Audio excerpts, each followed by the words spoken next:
Hi, ladies. Welcome to my channel. My name is Alexi with Empress Collective, helping you to level up and become the Empress of your life, which is a fully embodied woman.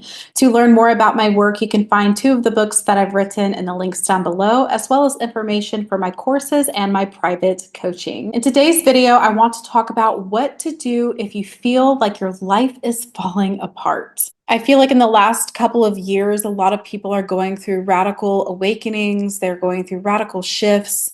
The life they once knew no longer existing. And there's a lot of changes in consciousness and changes in the universe. And this can be a scary process because there seems to be no real manual book of what to do unless you've already gone through it.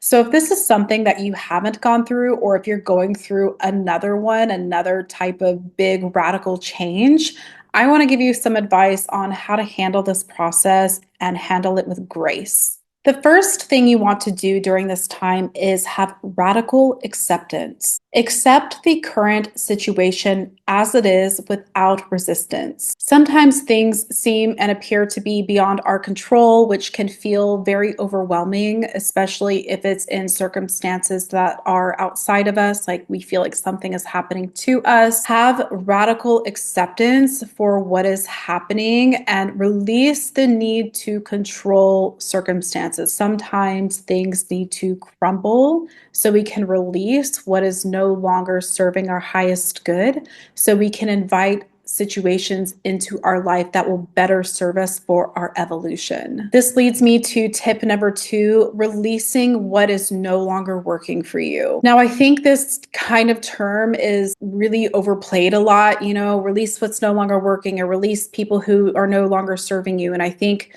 it's kind of turned people into commodities to just like get rid of if they're not like serving the other person. It kind of has turned into this kind of self-serving idea.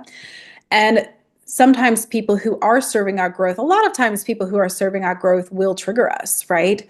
Because people who are there to support our growth and our evolution are also going to show us what our weaknesses are and what we need to work on for ourselves. Sometimes people who are not good for us are those who are enablers in our lesser self and the things that aren't good for us. Clearly look at your habits and your karma, as we call it, which is your past thoughts, deeds, and actions. This is the accumulation of who you are today. So I would really look at, what are the thoughts that I've been habitually thinking? How have I been habitually behaving? And what deeds have I been doing for my life and other people's lives? What is no longer serving me? Maybe you have a habit of complaint. Complaining is like sticking a hole in your fortune bank and allowing your fortune to run out, right? Having good fortune in your fortune bank is when you're doing good deeds for others. So what are your habitual habits? Understand that through releasing, you create more space to invite in new opportunities and new circumstances into your life. And consider the patterns that may have contributed to where you are currently at. When you're working on change, focus on small little changes you can make in your behaviors and your thoughts and your actions. Sometimes if you have these like big monumental life-changing habits you want to have overnight, it can be really difficult to be consistent with it because it's such a radical change. So try to make small steps that are sustainable and easy to work through. And this is kind of similar to when people like go on a diet. They're like, I'm going to cut out sugar and bread completely cold turkey. And then 2 days later or 3 days later or a week later, they start having these kinds of like, overwhelming urges to eat the bread and sugar that they cut out because it was such a radical change for them. And sometimes this works for people, but a lot of times people will revert back because it's too big of a change for them to cope with.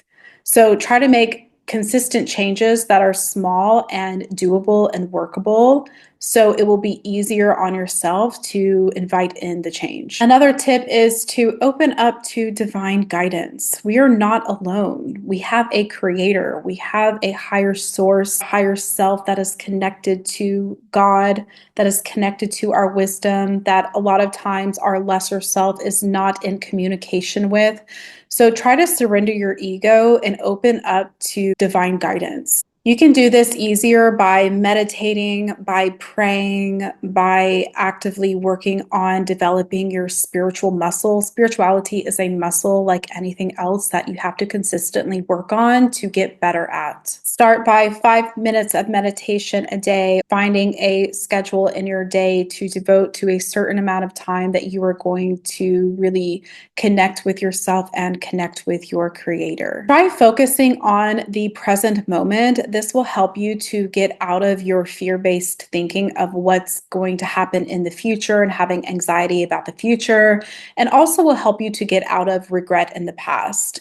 The only true power that we have lies in the present moment, because the present moment is where all possibilities lie for change. Try practicing mindfulness in nature. Go out in nature, take your shoes off, sit in the grass, feel at one with the universe, feel the calmness around you, that everything is in perfect harmony with each other, and really feel the gratitude and the awareness and the presence of the present moment. Another thing you can do is doing good deeds for other people. This will help to lift you up. Doing acts of kindness, even if they're small, will help you to feel better. And also, when we help others, it helps ourselves. It is like adding in fortune to our fortune bank. Whenever we are focusing on other people and we have the awareness of helping others around us, it lifts our spirits, because sometimes when we go through a big dramatic change or some kind of traumatic experience, a lot of times what happens is people kind of go into this like victim mentality or this like self-loathing energy,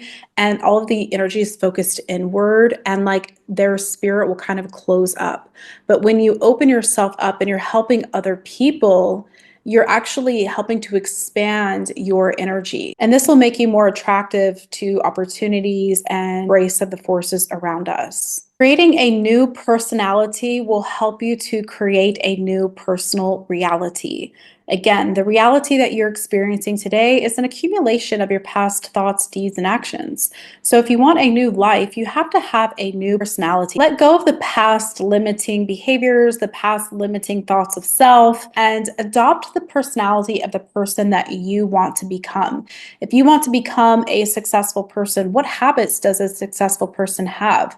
What is their routine like? What kind of people do successful people hang around with? Behaving as if you are that person will help you to merge your reality in with the new version of the reality that you want. Who would you be, and how would you think, and what would you do as this new person? Visualize this person and embody their behaviors and their attitudes, and start acting as if you are already that person that you want to become.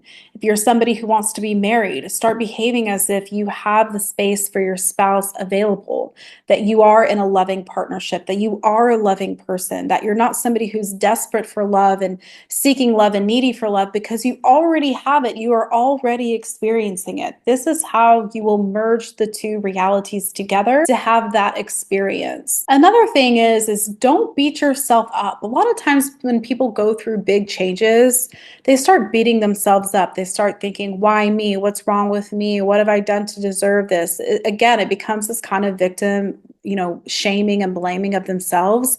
This keeps you in a really low vibration, and it kind of inhibits you to not be able to have a really powerful force of energy.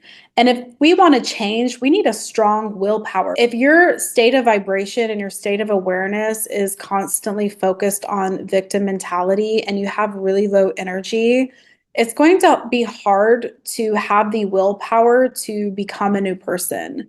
So stop beating yourself up. There's nothing wrong with you. You don't need to heal for 2 years. You don't need to, go to therapy for 5 years and isolate yourself. And, there's this kind of misconception in Buddhism that if you want to become enlightened, you have to go to a mountaintop and meditate for years to become this really aware person. But actually, Buddha taught that enlightenment exists in our present reality by communicating with other people, by being involved in the world around you, not by running off to some isolated mountaintop and isolating yourself. A lot of times you don't really know if you've truly evolved or if you're truly over, the trauma your parents or ex put you through, etc., unless you're faced with being with those people again. That's when you know how much you've evolved, is how are you behaving when you are around people who used to trigger you. And maybe they don't trigger you now. Maybe you are not as um, reactive as you used to be, right? Because you've become a new version of yourself. You don't really know that if you're distant in a mountaintop somewhere. You only know that by engaging in your reality. And another thing you can do is really look and see where you're leaking your energy. Where are you leaking your energy? Where are you giving out your energy to people too much, right? Maybe you have somebody in your life that's draining you, family member who's draining you. Maybe you have a hard time with boundaries. Maybe you're saying yes to too many things by helping other people and not helping yourself. Where are you leaking your energy? Even with social media, are you leaking your energy by watching too many TikTok videos in the morning that are overstimulating you and blocking you from being able to connect with your higher self? Are you engaging in gossip with people around you a lot? Are you giving away too much of yourself to other people to where you are totally depleted to be able to fill yourself up first, right? So we can't help other people unless we are already feeling good ourselves. So focus on, maintaining your own energy and ask yourself, how much percentage of my energy can I give to others today? Maybe I can give 10%, maybe I can give 5%, maybe I can give 100% today, right? Check in with yourself in the morning to see how much of my energy can I give today, and be really mindful in seeing how you are leaking your energy. I hope you all liked this video. I hope it helped. Always love to see your comments down below. Any suggestions of videos you would like me to do. Click to subscribe, and I will see you next time.